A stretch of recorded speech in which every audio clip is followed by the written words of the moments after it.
Some of the things you hear me talk about, I talk about them because I am convinced that I have to start with the parents of Kenya. Na nasema hiyo kwa sababu juzi nimepatana na principals wote wa Kiharu. Wametumiwa circular mrefu na serikali, na wanataka waongeze school fees ya day scholars. Ati vile mzazi amekuwa akilipa aongezewe 9,370 shillings from January of this year. Na ndio maana mimi mnasikia nikisema whatever it takes, kama mimi mbunge wa Kiharu, I'll do it to make sure there is no fees increment in January for day school learners in the entire of Kenya.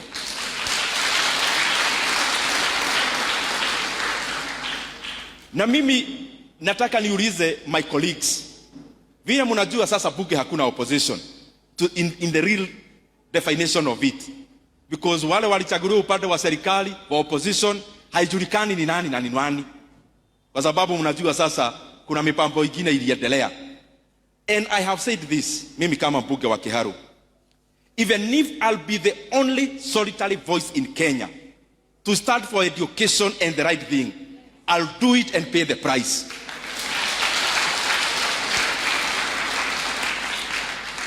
Na kwa hiyo tu mambo ya masomo, serikali wakaajiri 20,000 JSS interns ambao walipewa barua ya kukua internship 1 year.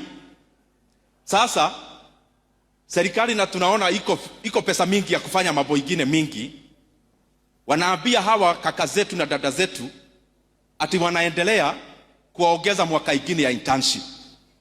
We want to also say this. It is unfair for government walipea internship the JSS interns with the hope that after 1 year they'll be employed into permanent and pensionable terms. Na nauliza, mimi nimekuwa chairman wa budget. You do not necessarily need money in the budget now to confirm JSS interns. You can use an article called Article 223, where you can use the money, urete bunge baadaye tuipitishe. Na ndio naambia Ministry ya Elimu na TSC, kindly confirm all the JSS interns into permanent and pensionable terms in January of 2026. We cannot pay a graduate 17,000. Some of them have actually gone ahead even to commit suicide, as I'm told by their officials. Because 17,000 as a graduate, unashindwa kama ni ya fare, ama ni ya kulipa nyumba, ama ni ya kufanya kazi gani. So JSS interns, kwa heshima, wakuwe confirmed. These are young people with young families. It is important we confirm them. The very last thing I want to say, mimi Provost vile umesema, na muendelee kuniombea. I pray all the time nisifanye siasa ya fitina. Just speaking because I need to speak. So when you hear me talk about anything, there is a lot of things you can talk about as a politician in Kenya. You can talk about weather, you can talk about many things. When you see me choosing a few things to talk about, it is because I have more information than the rest in the public domain. Na kitu ile nataka kusema ikiwa ya mwisho. Serikali iko kwa mpango ya kuuza hisa zile serikali inamiliki katika kampuni ya Safaricom PLC. Na wanauza hisa moja kwa shilingi 34 shillings.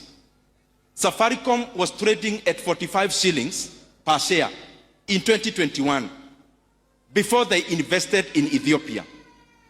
How can you convince Kenyans that you can sell a plot of land for 450,000 shillings? I'm talking about it figuratively, ndio to understand. Atuwede pahali ununue ploti inauzwa for 50,000 shillings.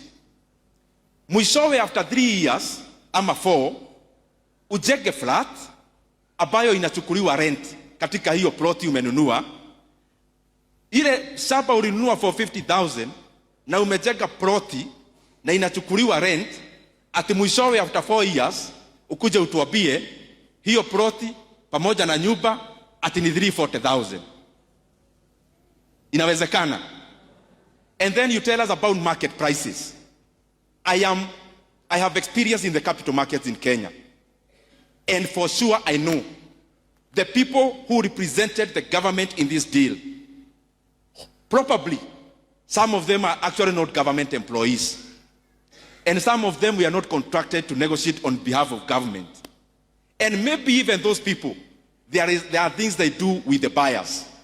Mimi nauliza kwa heshima, let us not rush the sale of 15% stake in Safaricom. Let us give people a chance to compete. Let us open a competition of bids so that we can have many companies bidding to buy that stake of Safaricom, so that Kenyans can get full value for the stake we have in Safaricom. Safaricom, the 15% stake in government, the entire is 35%. We own it, all of us as Kenyans, because the National Treasury owns those shares on my behalf and on behalf of all Kenyans. And therefore, when I am speaking about Safaricom, I am speaking as a Kenyan more than as a politician. That we can get more money to build roads, more money to build many things in Kenya, kusogeza uchumi mbele.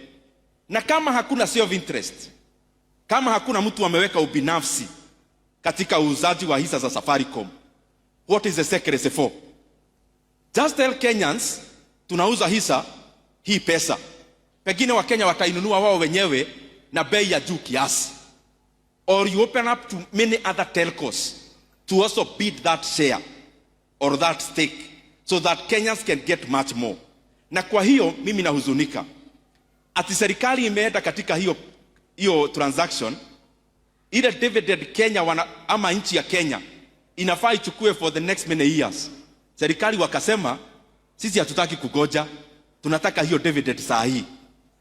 Mimi nauliza viongozi wa serikali, we must stop concentrating and binding up Kenya with the mentality of the elections in 2027 only. Kenya inahitaji pesa saa hii, in the next 3 years, in the next 5 years. Let us not continue to securitize future government revenue to gain political capital today. Kama ni dividend ya Safaricom, kila mwaka Kenya inahitaji pesa ya kulipa walimu, ya kujenga barabara.